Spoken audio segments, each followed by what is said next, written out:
اللہم صلی علی محمد وعلی آل محمد مبارک وسلم۔ سید المفسرین سیدنا حضرت عبداللہ بن عباس رضی اللہ تعالیٰ عنہما فرماتے ہیں کہ 4 لوگ ایسے ہیں جنہوں نے اپنے بچپن کی حالت میں کلام کیا، یعنی اس عمر میں وہ بولے ہیں جب وہ ابھی ماں کی گود میں تھے، ماں کی آغوش میں تھے، جس عمر میں بچے بولا نہیں کرتے لیکن معجزاتی طور پر اللہ تبارک و تعالیٰ کی طرف سے انہیں قدرت ملی اور ان 4 بچوں نے اپنے بچپن کی حالت میں کلام کیا۔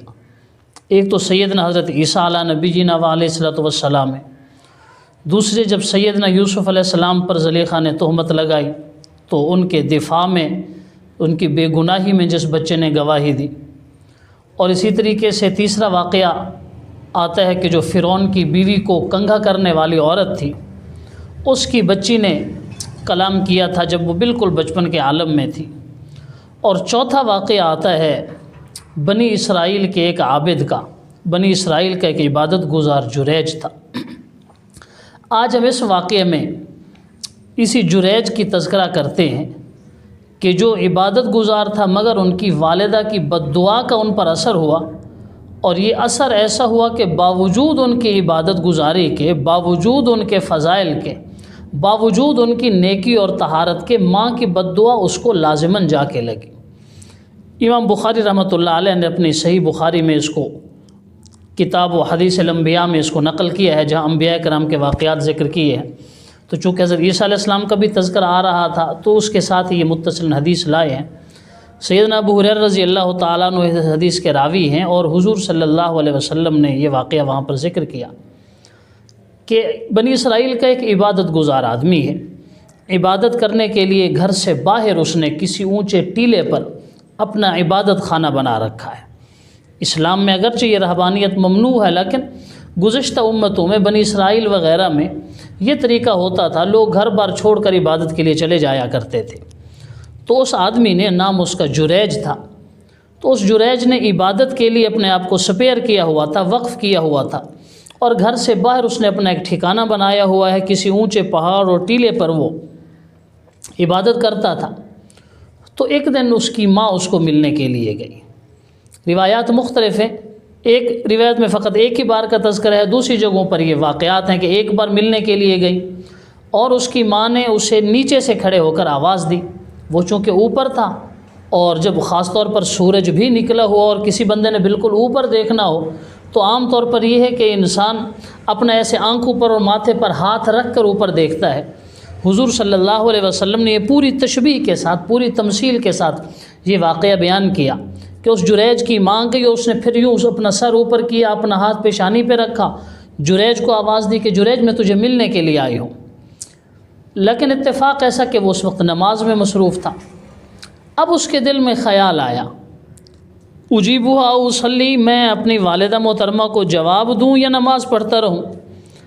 پھر چونکہ وہ عابد تھا، عالم تو تھا نہیں، وہ مسئلے کی نوعیت نہ سمجھ سکا۔ حالانکہ علماء کرام نے یہاں تک لکھا ہے، بلکہ ایک اتفاقی مسئلہ ہے، بالاتفاق ایسا ہے کہ اگر کسی کی والدہ اس کو بلائے اور وہ نفل نماز پڑھ رہا ہو تو اس کو نفل نماز بھی توڑ دینی چاہیے۔ یہ والدہ کا احترام ہے۔ فرض کے بارے میں علماء کے مختلف طبقات ہیں، کچھ علماء کہتے ہیں فرض بھی اگر پڑھے جا رہے ہیں تب بھی والدہ کو جواب دے، لیکن اکثر یہ کہتے ہیں کہ فرض نماز نہ توڑے، اگر نفل ہے تو اس کو توڑ دے، بعد میں اس کی قضا کر لے۔ ہاں خدا نخواستہ کوئی مجبوری ہے پھر تو ظاہر فرض بھی توڑے جا سکتے ہیں۔ تو لیکن وہ بیچارہ چونکہ عالم نہیں تھا مگر یہ کہ مخلص تھا، عبادت گزار تھا، نیک آدمی تھا، اب نماز پڑھتا رہا، ماں کو جواب نہ دیا، وہ بیچاری انتظار کرتے کرتے چلی گئی۔ اب دوسرے دن وہ پھر آئی، اب وہی اتفاق، وہ بلا رہی ہے اور جریج صاحب نماز پڑھ رہے ہیں، آج بھی انہوں نے جواب نہیں دیا۔ اب ماں کو کچھ فکر بھی لاحق ہوئی، ساتھ ساتھ کچھ غصہ بھی آیا، وہ بیچاری اس کی یاد ستا رہی تھی۔ حالانکہ اصول تو یہ ہے کہ اولاد کو والدین کے پاس جانا چاہیے، لیکن یہ ماں بیچاری اپنے بیٹے کی محبت میں اس قدر یوں سمجھیے کہ ستائی ہوئی تھی کہ بیٹے کا انتظار نہیں کیا، خود ہی اس سے ملنے کے لیے چلے گی۔ اب دوسرے دن بھی وہ بیچاری ناکام لوٹ کے آئی۔ اب تیسرا دن ہوا، ماں پھر گئی بیٹے کو ملنے کے لیے، اب بھی وہی سین تھا کہ وہ نماز پڑھ رہا۔ اب جب ماں نے بلایا اور اس نے جواب نہ دیا تو فطری طور پر انسان کو غصہ آتا ہے، ماں تھی، اس کو غصہ آ گیا اور اس نے غصے میں آ کر بیٹے کو بد دعا دی۔ بد دعا کے الفاظ یہ تھے کہ اس وقت تک تجھے موت نہ آئے حتیٰ تریہ وجوہ المومسات، جب تک کہ تو کسی فاحشہ عورت کا چہرہ نہ دیکھ لے۔ زمانے کی باتیں ہوتی ہیں، انقلابات زمانہ ہے۔ آج اس طرح کی فاحش اور بے حیا عورتوں کو عزت اور رسپیکٹ دی جاتی ہے، انہیں اسٹیج پہ بلایا جاتا ہے۔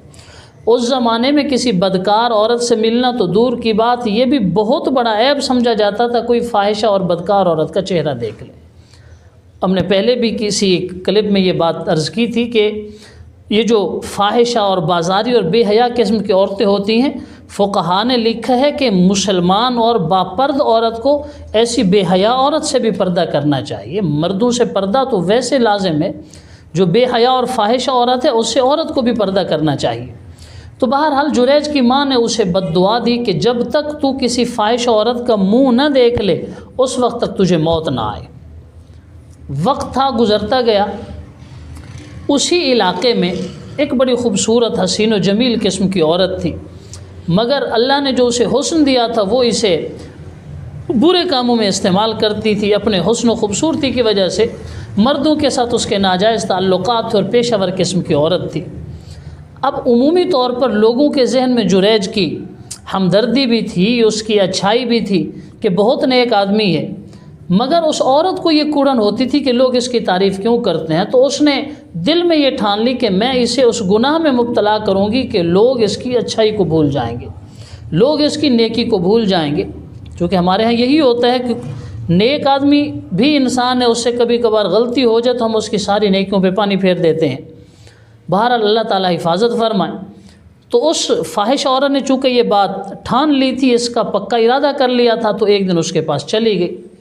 فعرضت لہ، حدیث کے الفاظ، اس عورت نے اپنے آپ کو سپرد کر دیا، اپنے آپ کو پیش کر دیا کہ جریج میں تیرے حوالے ہوں، تو مجھ سے جو بھی لذت اور فائدہ اٹھانا چاہتا ہے اٹھا لے۔ مگر اللہ تبارک و تعالیٰ کا خوف اس پر غالب تھا، اس کا تقوی تھا، اس کی نیکی تھی، اللہ تبارک و تعالیٰ نے اس کو بچا لیا۔ انہوں نے انکار کر دیا۔ اب یہ یہاں سے نکلی اور اس کے جو صومعہ تھا، اس کے جو عبادت خانہ تھا، اس کے باہر اس کو ایک چرواہا مل گیا۔ اس نے اپنے آپ کو چرواہا کے سپرد کر دیا اور چرواہے نے اس سے بدکاری کی، الیاذ باللہ، اپنا منہ کالا کیا، اور وہ جو فاحش عورت تھی پریگننٹ ہو گئی۔ جب اس کی حمل کی مدت پوری ہو گئی تو اس نے بچے کو جنم دیا۔ اب جب بچہ پیدا ہوا، عورت اپنی وہ ساری پلاننگ کر رہی تھی، اس کی یہ ساری منصوبہ سازی چل رہی تھی۔ عورت نے آ کر لوگوں کو اکٹھا کیا کہ تم بڑے چرچے کرتے ہو، بڑی اس کی نیکی کی باتیں کرتے ہو، جریج کو بڑا ذہین اور بڑا نیک آدمی سمجھتے ہو، آؤ میں اس کا راز کھولتی ہوں کہ جریج تو اتنا غلط آدمی ہے، اتنا غلیظ حرکت اس نے کی ہے کہ میرے ساتھ اس نے زنا کیے ہے، میں حاملہ ہوئی ہوں اور یہ اسی کا بچہ ہے۔ ہمارے ہاں چونکہ سنی سنائی باتوں کو آگے پھیلانے کا بھی رواج ہے اور تحقیق نہ کرنے کا بھی رواج عام ہے، تو لوگوں نے کوئی تحقیق، کوئی تفتیش نہیں کی اور سیدھا اس کی عبادت خانے میں چلے گئے۔ کوئی اپنے پھاوڑے لے کر، کدالیں لے کر، اپنی کسیاں لے کر، یعنی اس طرح کے آلات کہ جا کر اس کے عبادت خانے کو گرا دیا۔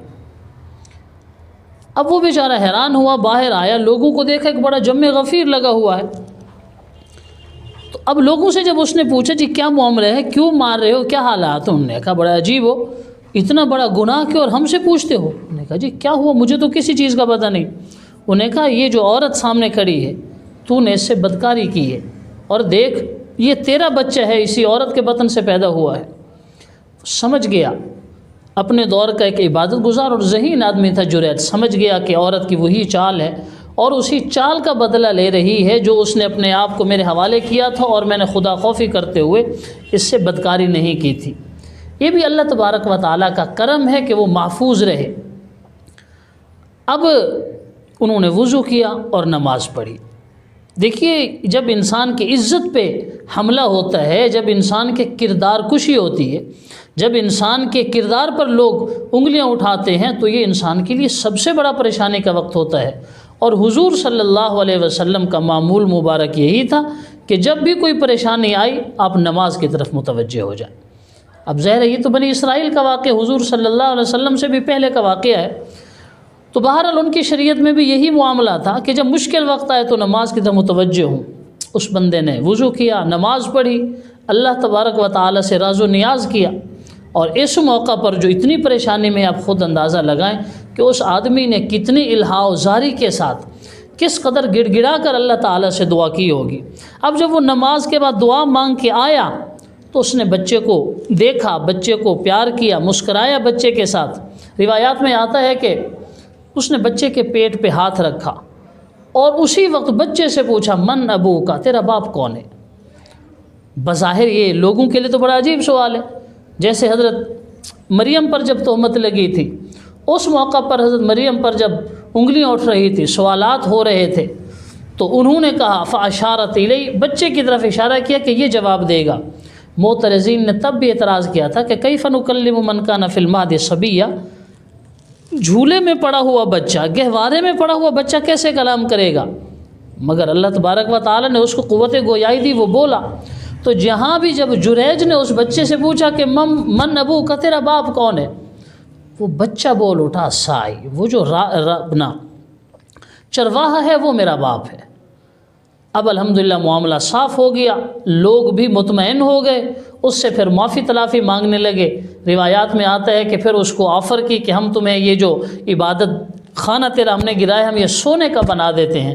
اس نے کہا جی نہیں، سونے کا مجھے ضرورت نہیں ہے، مجھے بس وہی مٹی کا ہی بنا دیں۔ تو اس طرح اللہ تبارک و تعالیٰ نے اس کی بے گناہی ثابت کی۔ لیکن یہاں پر سوال وہی ہے کہ اتنا بڑا عبادت گزار تھا اور نمازیں پڑھنے والا، گھر بار کو چھوڑ چھاڑ کے جنگلوں کی راہ لینے والا، مگر ماں نے جو اس کو بد دعا کی اس کا اثر وہاں بھی پڑا۔ علماء نے لکھا ہے، تفسیر مظہری میں یہ واقعہ تفصیل کے ساتھ آیا ہے، علماء نے لکھا ہے کہ اگر اس کی ماں خدا نہ خواستہ یہ بد دعا کر دیتی نا کہ تو فتنے میں مبتلا ہو، تو لازماً وہ فتنے میں بھی مبتلا ہو جاتا۔ اس کی بد دعا فقط یہی تھی کہ تو فاحش عورت کا چہرہ دیکھ، چنانچہ اس نے چہرہ بھی دیکھا، تو ماں کی بد دعا پوری ہوئی۔ تو یہاں ہمارے لیے یہ بھی سبق ہے ہمارے معاشرے کے لیے کہ مائیں اپنے غصے پہ کنٹرول کریں۔ خاص طور پر حضور صلی اللہ علیہ وسلم نے فرمایا کہ کوئی اپنے اہل و عیال کو، اپنے بچوں کو، اپنے مویشیوں کو اور اپنے خدام اور نوکروں ملازموں کو کوئی بد دعا نہ دے۔ بعض اوقات قبولیت کا وقت ہوتا ہے اور وہ بد دعا قبول بھی ہو جاتی ہے۔ تو اولاد پر غصہ بھی اگر آ جائے تو آج کی ماؤں سے، بہنوں اور بیٹیوں سے یہی گزارش ہے کہ غصے پہ قابو پائیں، اور یا پھر یہ کہ انہیں کوئی نہ کوئی سزا دے دیں، مگر اس طرح کی بد دعا نہ دیں کہ اگر قبولیت کا وقت ہو تو خدا نہ خواستہ ان کی زندگی ہی برباد ہو جائے، یا پھر یہ کہ بعض اوقات وہ آخرت کے معاملات سے بھی محروم ہو جائیں۔ اللہ تعالیٰ عقل سلیم عطا فرمائے۔